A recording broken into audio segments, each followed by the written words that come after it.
And we're back with Riders of the Dawn. This is Stu. This is Jay. And I remember my name today. I was just going to say. What are we going to talk about today, Jay? So today we're going to talk about audience. Yeah. Who is your audience? Who's your audience, and how do you write for your audience? Should you write with an audience in mind? All of those little factors, and how do you balance the desires of an audience with your own, artistic whims? How do you balance those two things? That's what we're going to talk about today. So it's interesting because your audience is inevitably your livelihood. So that's a concerning factor, because you want to make sure that you're serving your audience in the right way. But at the same time, if you only write with your audience in mind, what you're going to do is end up alienating your own voice, which in turn will make the people who originally were your audience not want to read you anymore. Yeah, so you want to be market facing, and I like to say market facing, which means you're facing people who want to consume whatever it is that you're producing, regardless of whether that product is writing or some other product. You want to be market facing because what's the sound of one hand clap? Like if a tree falls in the woods, does it make a sound? The goal is that you want people to actually read your story. You want people to watch your movie. You want people to consume whatever it is you are selling. But if you start with that goal in mind, it's like, I want to get as many people to read a book by me as possible. That's a different thought than I want to get as many people to read my book as possible. Right. Okay? So a book by me just means my name's attached to something that I want people to buy. Yeah. The problem is that it's really hard to have passion, and it's also really hard to be original if you start with the goal in mind of, like, I want to sell a bunch of books, or I want to make a bunch of movies. Like, if you want to see what that mentality brings you, just look at, like, any Hollywood movie with a budget over, like, $100 million, and you're going to see exactly what that brings out. It's like designed by committee.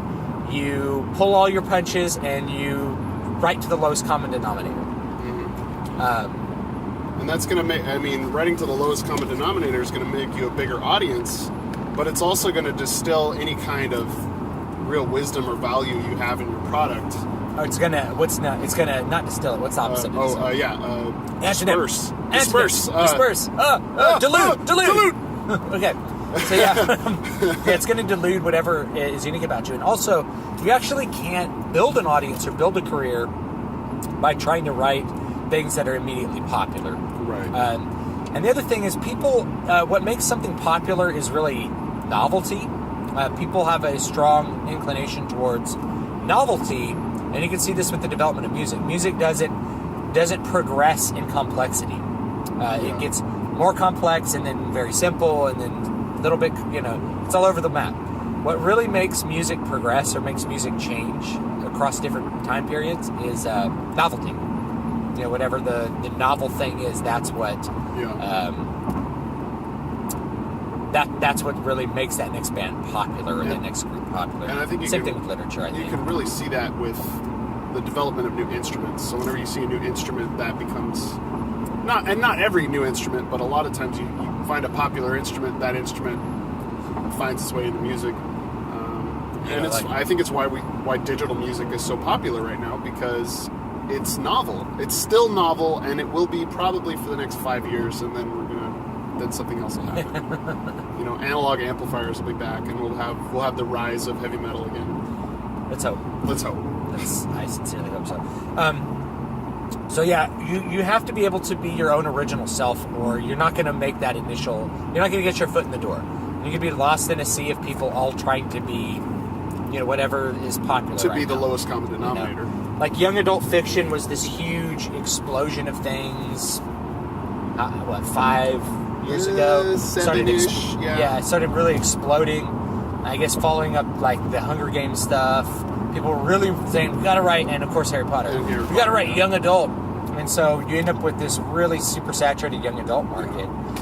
You should write young adult if that is the thing that you actually really want to write. Yeah.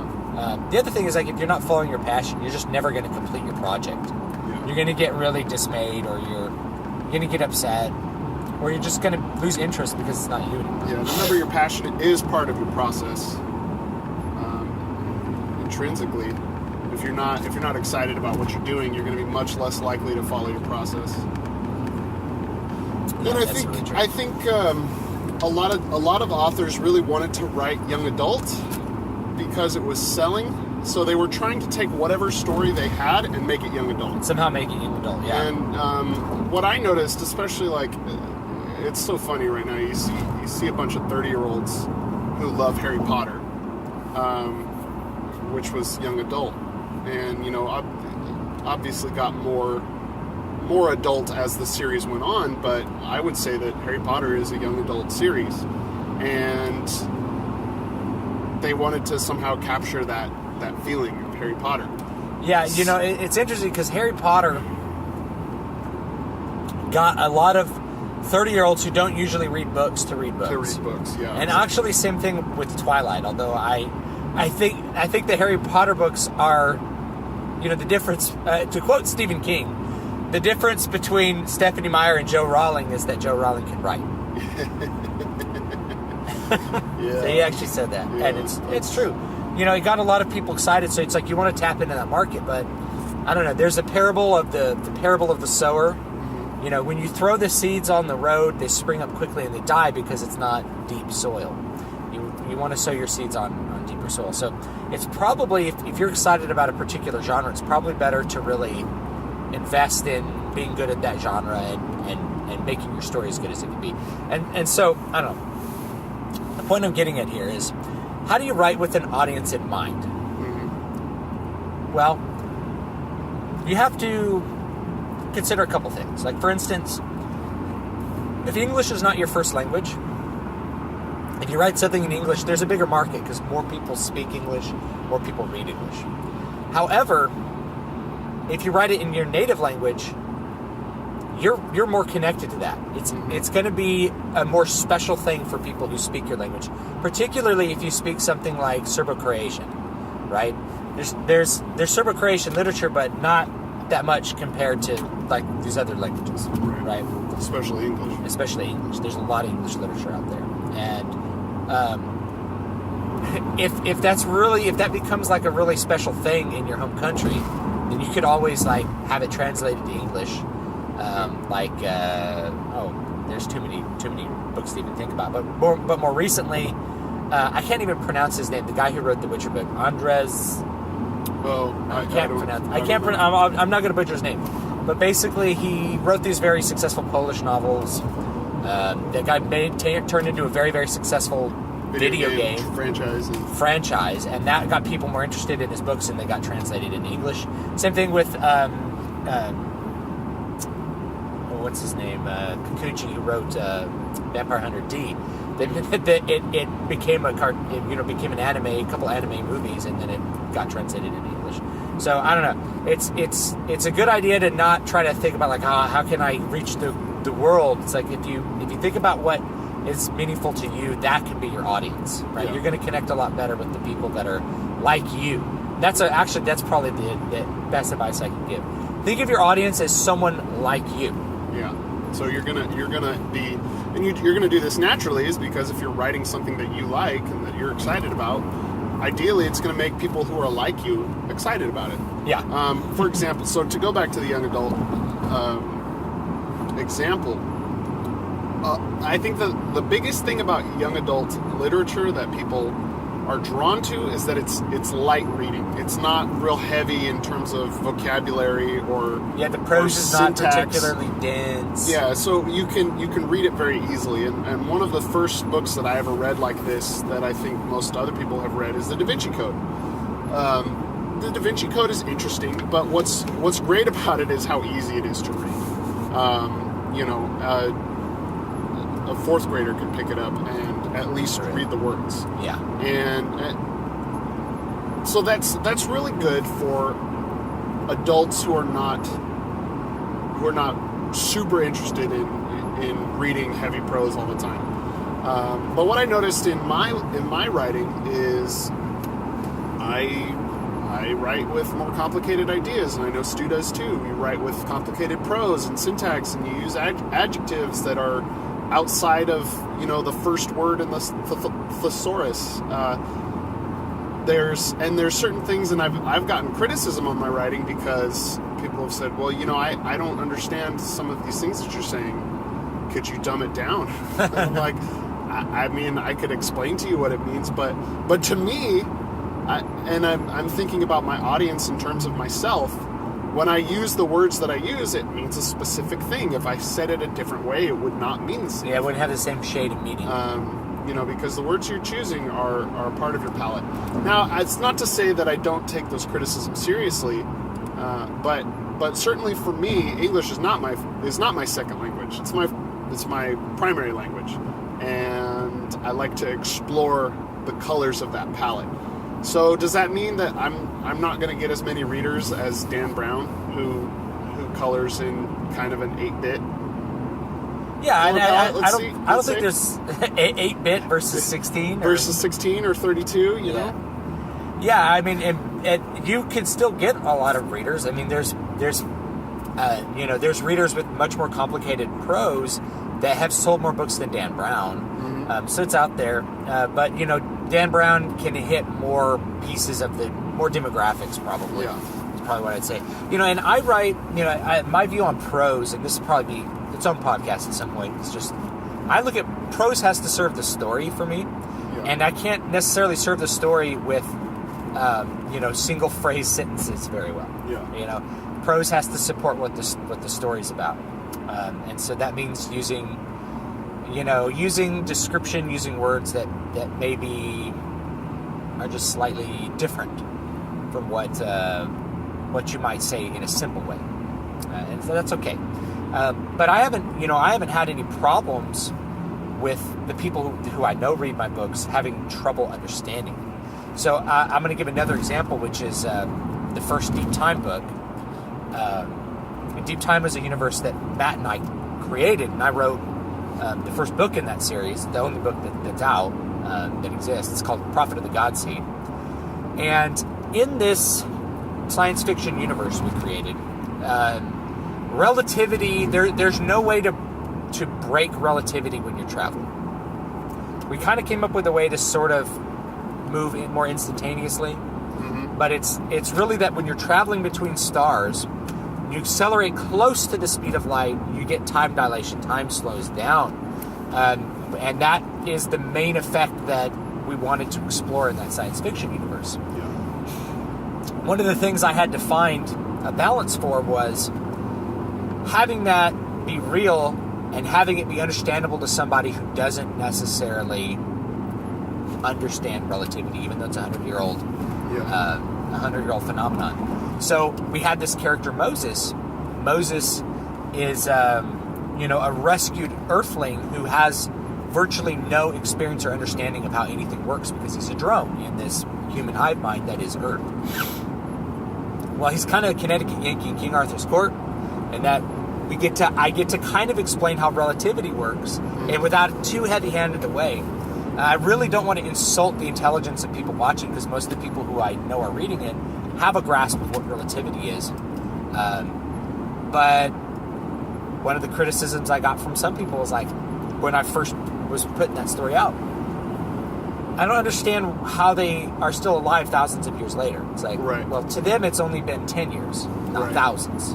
It's been thousands because they've been traveling at the speed of light. And this is something that if, again, looking towards your audience, if your audience is an avid science fiction reader, which again, if you're thinking of yourself as your audience, you have to ask yourself, are you an avid science fiction reader?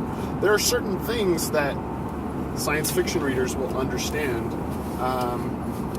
and if you kind of hint at certain things, if they don't understand it, they might go look it up. I know that reading time dilation was featured heavily in a Dan Simmons series called Hyperion.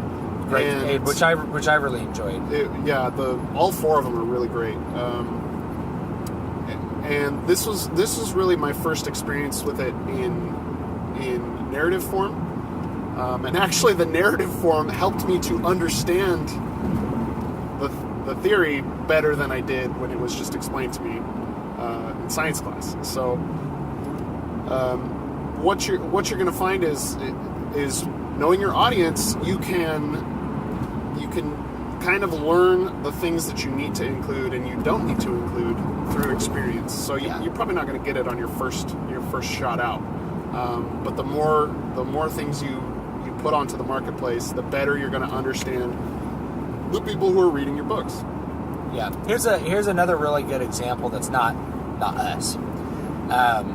So there's a writer called Stephen Hunter, and if you saw the movie Shooter with Mark Wahlberg, that's based on Stephen Hunter's, I believe it was his first book, but I might be mistaken. It was called Point of Impact.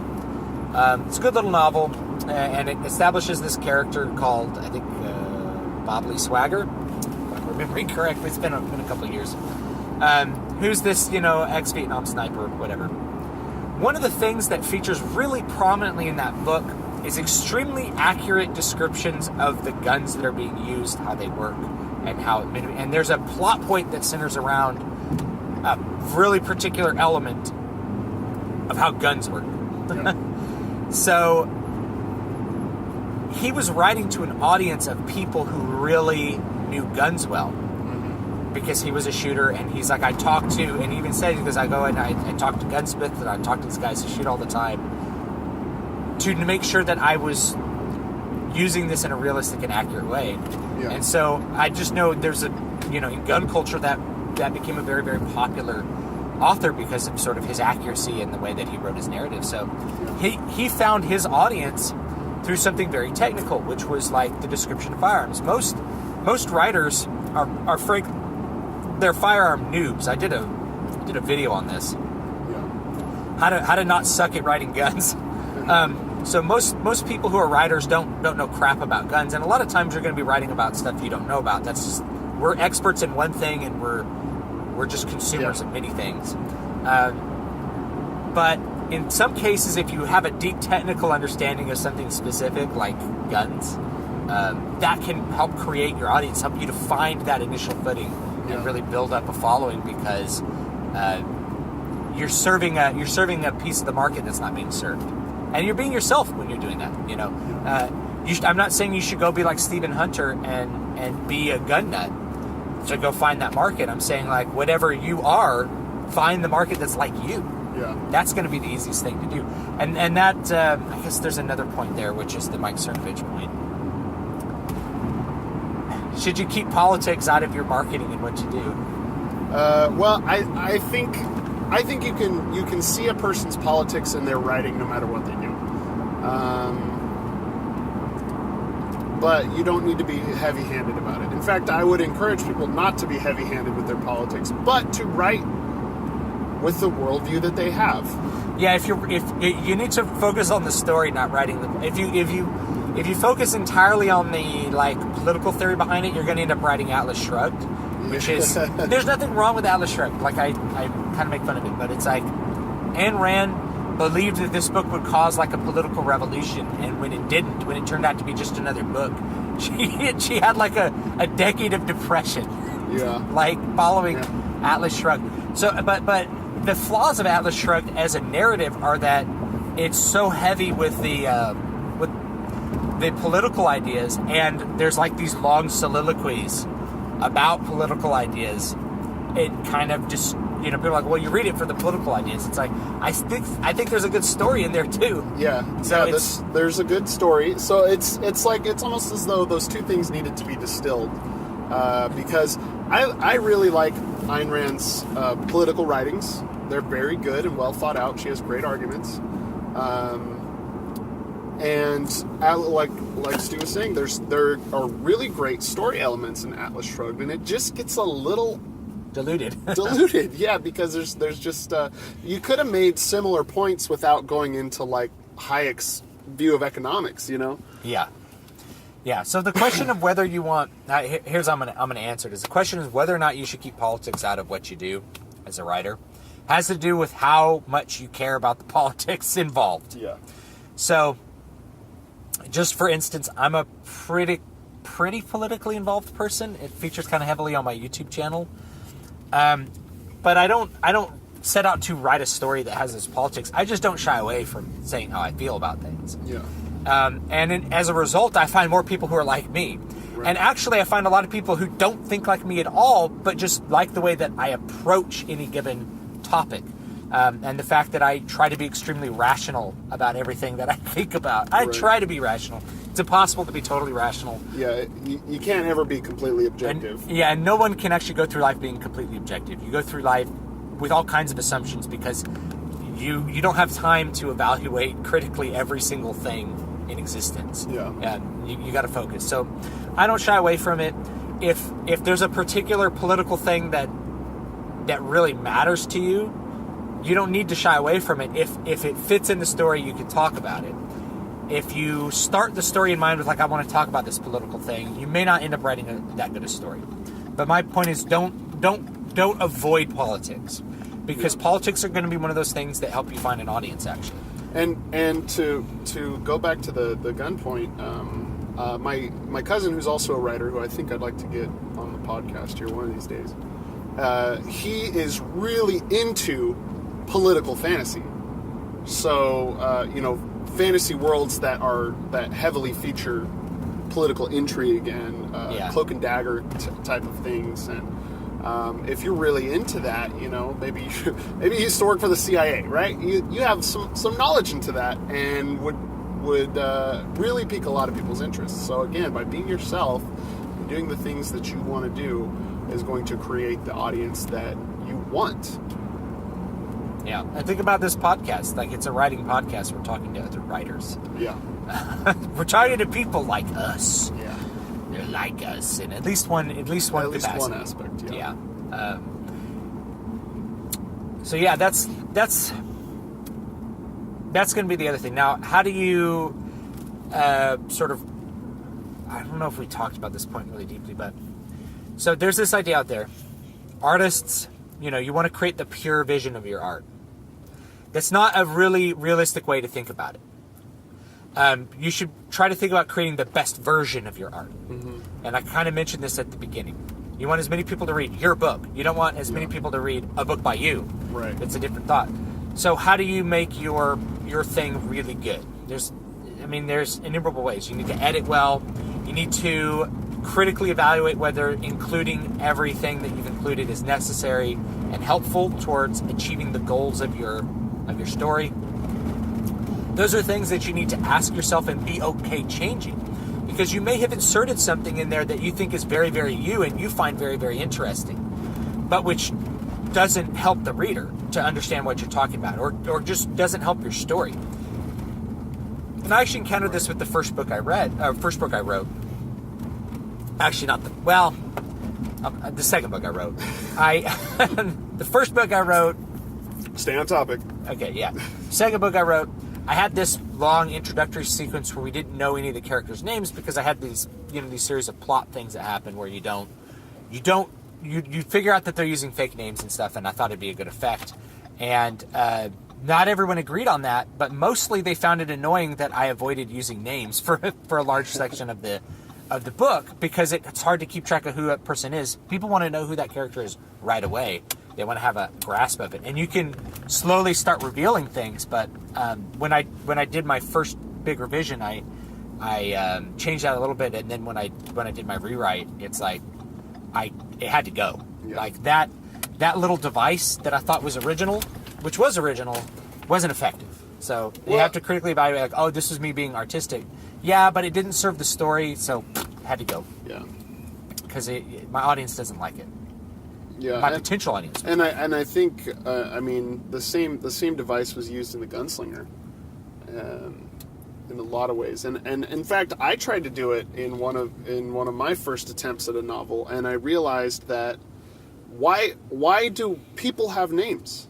People have names because it's the way that we identify them. And if you remove someone's name, as a writer, you think, oh, I'm making this person mysterious. But like, there are hundreds of thousands of ways to make someone mysterious. And have whatever name you want. Yeah. He could be Greg and be mysterious. Yeah. What I thought was really great was actually in, I think it was the second or third Malazan book. There's two characters in the book that interact with two different groups of people, and at the end of the book you realize that they're the same person.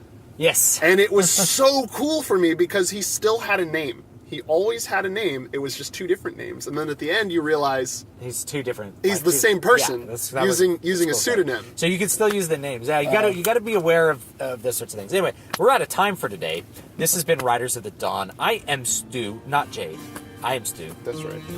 Today I'm Stu. That's Maybe right. tomorrow I'll be Jay. I'm Jay. Yeah. You can find me at dvspress.com, davidvstewart.com. You can find me at matthewjwellman.com.